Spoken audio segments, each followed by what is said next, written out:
l'évacuation des conflits. Et ces derniers se font au tribunal à travers des audiences pénales et même civiles. D'où la priorité des magistrats dans le combat contre la détention préventive prolongée pour parvenir à une justice qui contribue à la paix sociale dont nous rêvons. La paix sociale doit aussi,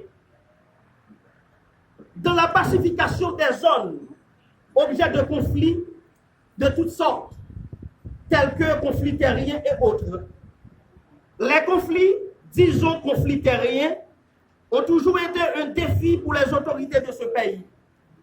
Notre histoire nous rappelle que l'une des causes fondamentales de l'assassinat du père fondateur de la nation haïtienne est le conflit terrien. Nous en profitons pour dresser en la circonstance une requête aux arpenteurs et notaires, acteurs clés dans la recherche de résolution de ce problème de conflit terrien, et nous leur demandons de s'accrocher au respect de la loi.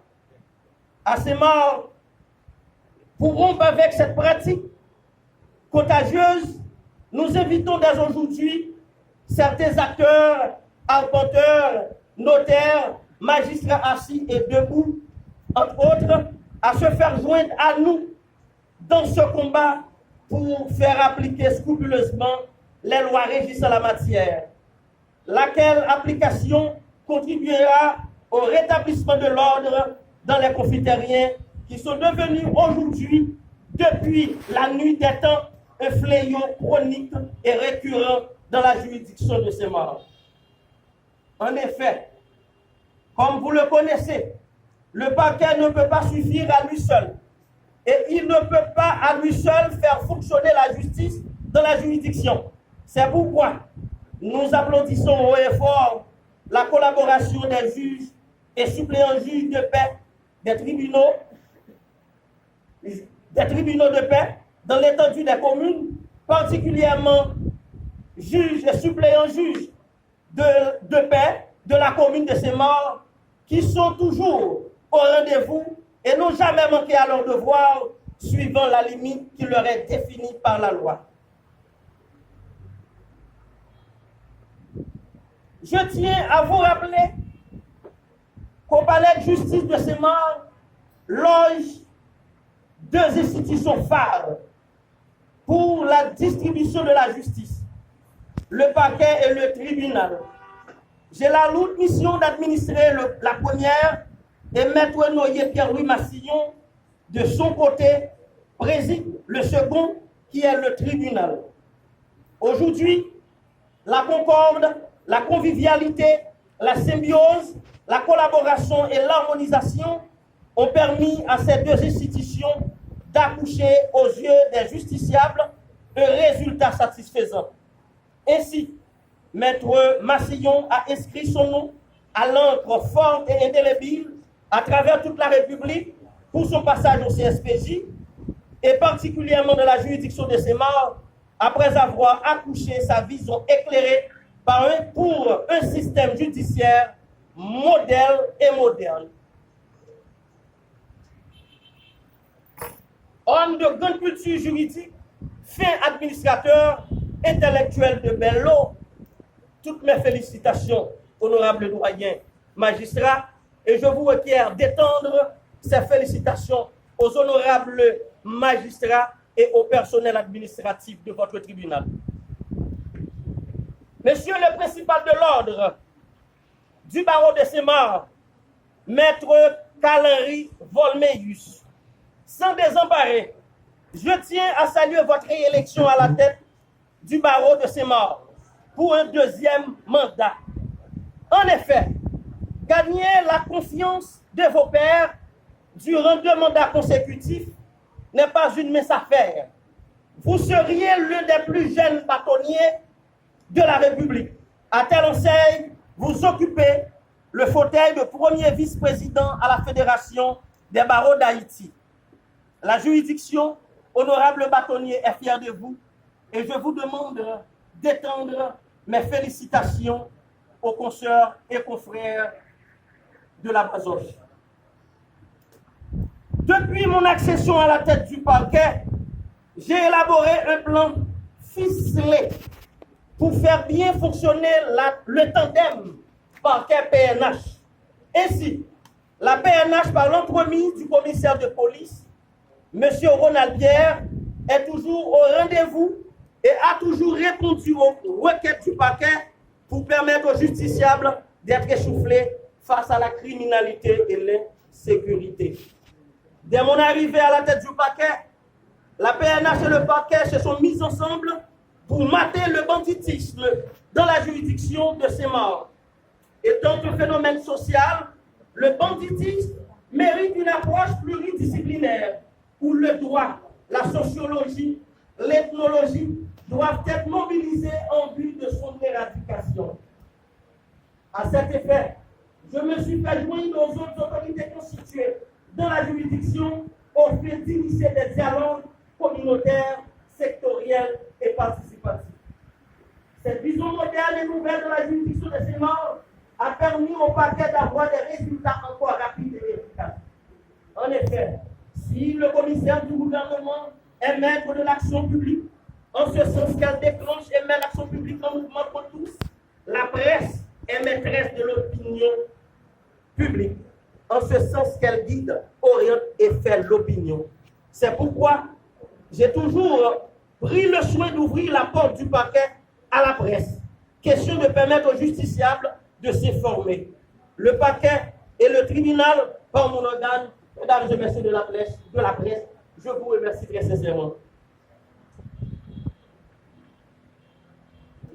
En somme, je peux me targuer d'avoir, de mai 2021 à nos jours, au greffe du parquet, un nombre objectif de dossiers traités en guise de bilan.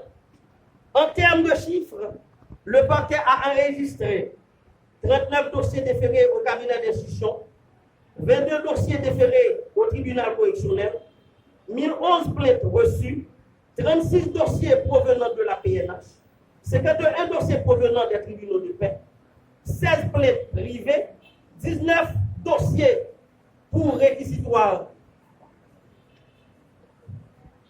déformés,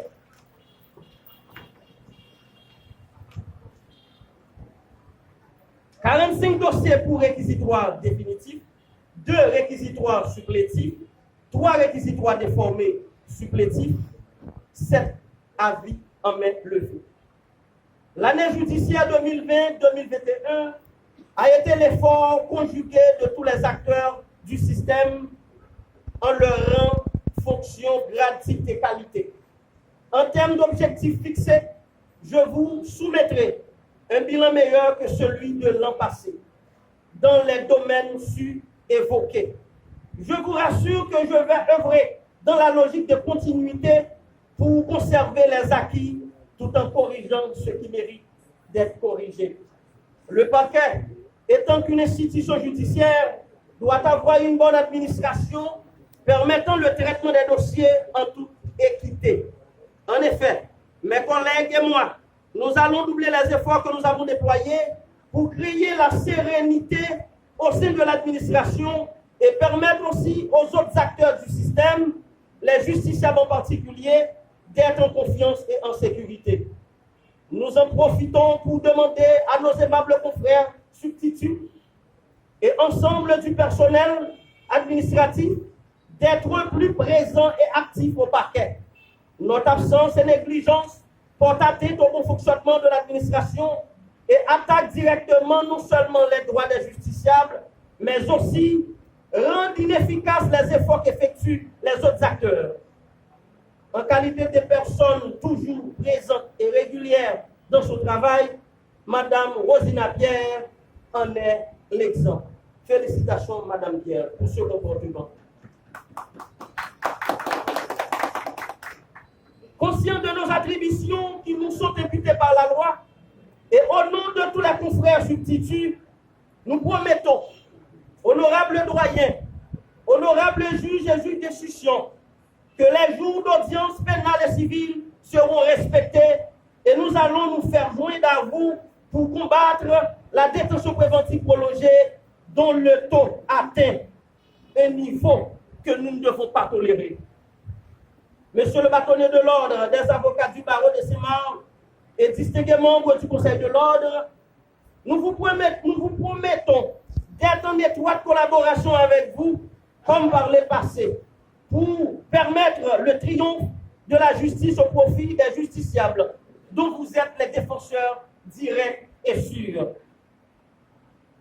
Dans une dynamique de répartition d'une saine et impartiale justice au profit de la communauté, le barreau, le tribunal et le parquet doivent s'accorder dans le strict respect des normes, principes, éthiques, morales et lois.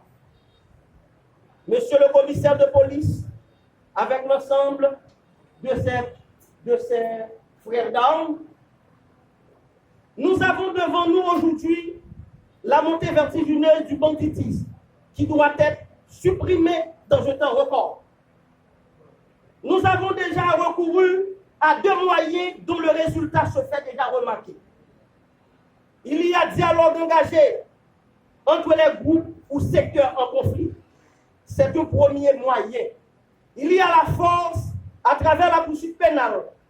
C'est le second moyen.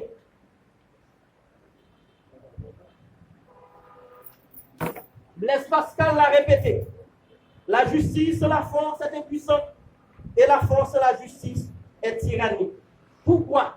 La police et la justice doivent se donner la main pour mater l'insécurité, le banditisme qui trouble l'esprit de plus d'un au niveau de la juridiction de ces morts.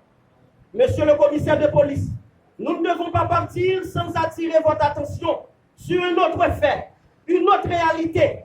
Parler du banditisme, de l'insécurité au niveau de la juridiction de ces morts nous renvoie à une autre évidence.